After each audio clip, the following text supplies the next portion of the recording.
लो भाई इस वीडियो को देखो। तो दोस्तों आज हम पढ़ेंगे कुरान शरीफ का दूसरा पारा का 19वां सफ़ा, 18 सफ़ा के बाद वाला सफ़ा, अलम तरा इलल लज़ीना खरजू मिन दियारिहिम व हुम उलूफुन हज़रल मौत। तो दोस्तों आज हम इस सफ़े को पढ़ेंगे। एक सफ़े को 8 या 10 मतलब ऐसे ही पढ़ेंगे। इंशाल्लाह धीरे धीरे 10 मिनट के अंदर कुरान पढ़ना सीख जाओगे। बस आप लोग ध्यान से सुनिए और नए हैं तो चैनल को सब्सक्राइब कर लीजिए। तो चलो आज हम पढ़ते हैं 19वां सफ़ा। बिस्मिल्लाहिर्रहमानिर्रहीम।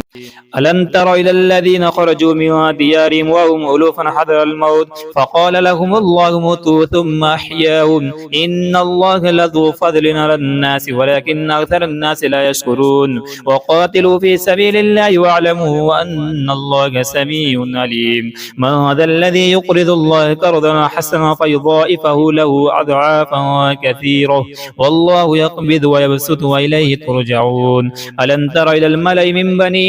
إسرائيل من بعد موسى إذ قالوا لنبي له مبعث لنا ملكا نقاتل في سبيل الله قال هل عسيتم إن كتب عليكم القتال ألا تقاتلوا قالوا وما لنا ألا نقاتل في سبيل الله وقد أخرجنا من ديارنا وأبنائنا فلما كتب عليهم القتال تولوا إلا قليلا منهم والله عليم بالظالمين. وقال لهم نبيهم إن الله قد بعث لكم طالوت ملكا قالوا أنا يكون له الملك علينا ونحن أحق بالملك منه ولم يؤت سعة من المال قال إن الله استفاه عليكم وزاده بسطة في العلم والجسم والله يؤتي ملكه من يشاء والله واسع عليم. ألم تر إلى الذين خرجوا من ديارهم وهم ألوف حذر الموت فقال لهم الله موتوا ثم أحياهم إن الله لذو فضل على الناس ولكن أكثر الناس لا يشكرون وقاتلوا في سبيل الله واعلموا أن الله سميع عليم. من ذا الذي يقرض الله قرضا حسنا فيضاعفه له أضعافا كثيرة والله يقبض ويبسط وإليه ترجعون. ألم تر إلى الملأ من بني إسرائيل من بعد موسى إذ قالوا لنبي له مبعث لنا ملكا نقاتل في سبيل الله قال هل عسيتم إن كتب عليكم القتال ألا تقاتلوا قالوا وما لنا ألا نقاتل في سبيل الله وقد أخرجنا من ديارنا وأبنائنا فلما كتب عليهم القتال تولوا إلا قليلا منهم والله عليم بالظالمين. وقال لهم نبيهم إن الله قد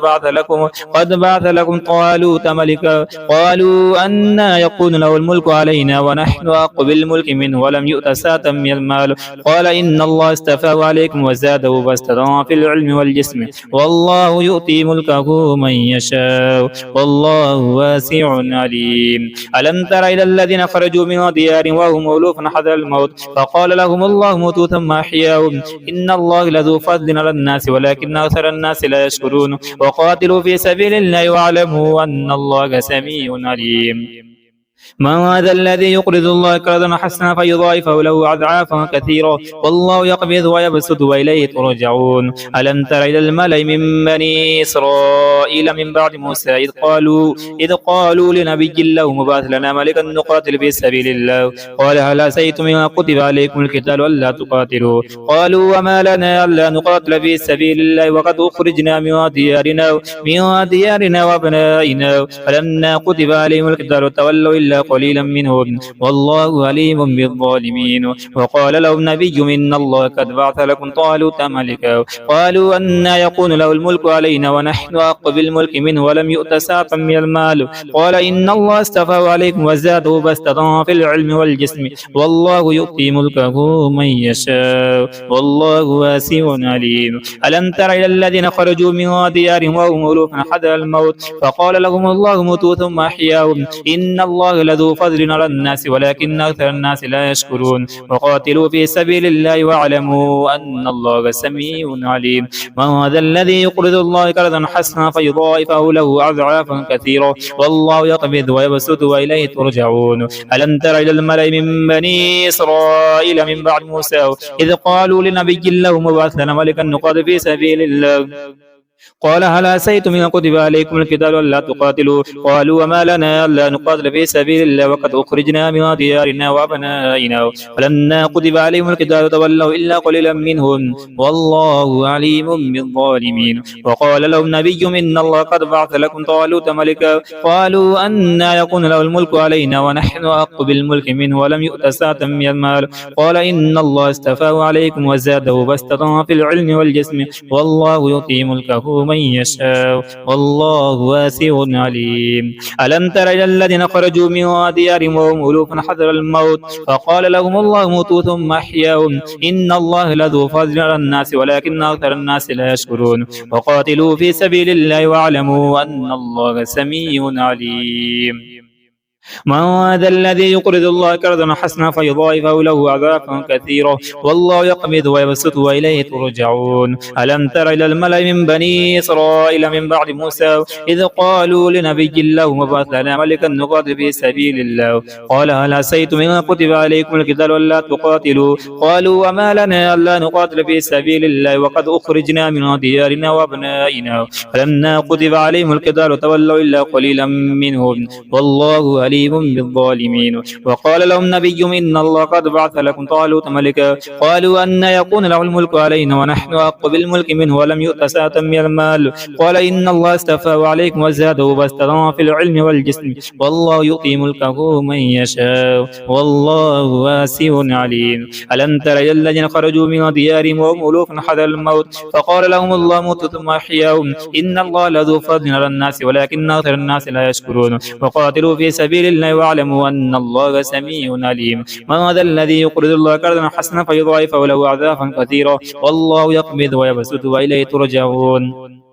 ألم تر إلى الملأ من بني إسرائيل من بعد موسى إذ قالوا لنبي الله مبعث لنا ملكا نقاتل في سبيل الله قال هل عسيتم إن كتب عليكم القتال ألا تقاتلوا قالوا وما لنا ألا نقاتل في سبيل الله وقد أخرجنا من ديارنا وأبنائنا فلما كتب عليهم القتال تولوا إلا قليلا منهم والله عليم بالظالمين وقال لهم نبي إن الله قد بعث لكم طالوت ملكا قالوا أنى يكون له الملك علينا ونحن أحق بالملك منه ولم يؤت سعة من المال قال إن الله استفاه عليكم وزاده بسطة في العلم والجسم والله يؤتي ملكه من يشاء والله واسع عليم ألم تر إلى الذين خرجوا من ديارهم وهم ألوف حذر الموت فقال لهم الله موتوا ثم أحياهم إن الله لذو فضل على الناس ولكن أكثر الناس لا يشكرون وقاتلوا في سبيل الله واعلموا أن الله سميع عليم من هذا الذي يقرض الله قرضا حسنا فيضاعفه له أضعافا كثيرة والله يقبض ويبسط وإليه ترجعون ألم تر إلى الملأ من بني إسرائيل من بعد موسى إذ قالوا لنبي الله مبعث لنا ملكا نقاتل في سبيل الله قال هل عسيتم إن كتب عليكم القتال ألا تقاتلوا قالوا وما لنا ألا نقاتل في سبيل الله وقد أخرجنا من ديارنا وأبنائنا فلما كتب عليهم القتال تولوا إلا قليلا منهم والله عليم بالظالمين وقال لهم نبي إن الله قد بعث لكم طالوت ملكا قالوا أن يكون له الملك علينا ونحن أحق بالملك منه ولم يؤت سعة من المال قال إن الله استفاه عليكم وزاده بسطة في العلم والجسم والله يؤتي ملكه من يشاء والله واسع عليم ألم تر إلى الذين خرجوا من ديارهم وهم ألوف حذر الموت فقال لهم الله موتوا ثم أحياهم إن الله لذو فضل على الناس ولكن أكثر الناس لا يشكرون وقاتلوا في سبيل الله واعلموا أن الله سميع عليم من هذا الذي يقرض الله قرضا حسنا فيضاعفه له أضعافا كثيرة والله يقبض ويبسط وإليه ترجعون ألم تر إلى الملأ من بني إسرائيل من بعد موسى إذ قالوا لنبي الله مبعث ملكا نقاتل في سبيل الله قال هل عسيتم إن كتب عليكم القتال ألا تقاتلوا قالوا وما لنا ألا نقاتل في سبيل الله وقد أخرجنا من ديارنا وأبنائنا। तो दोस्तों एक सफ़े को हम कम से कम 8 या 10 मरतबा ऐसे ही पढ़े हैं। इंशाल्लाह बहुत आसान तरीके से धीरे धीरे कुरान पढ़ना सीख जाओगे। बस अब लोग नए हैं तो चैनल को सब्सक्राइब कर लीजिए। अगर शुरू से सीखना चाहते हैं दूसरा पारा का पहला सफ़ा, दूसरा, तीसरा सफ़ा, तो वो वीडियो चैनल में मिल जाएगा।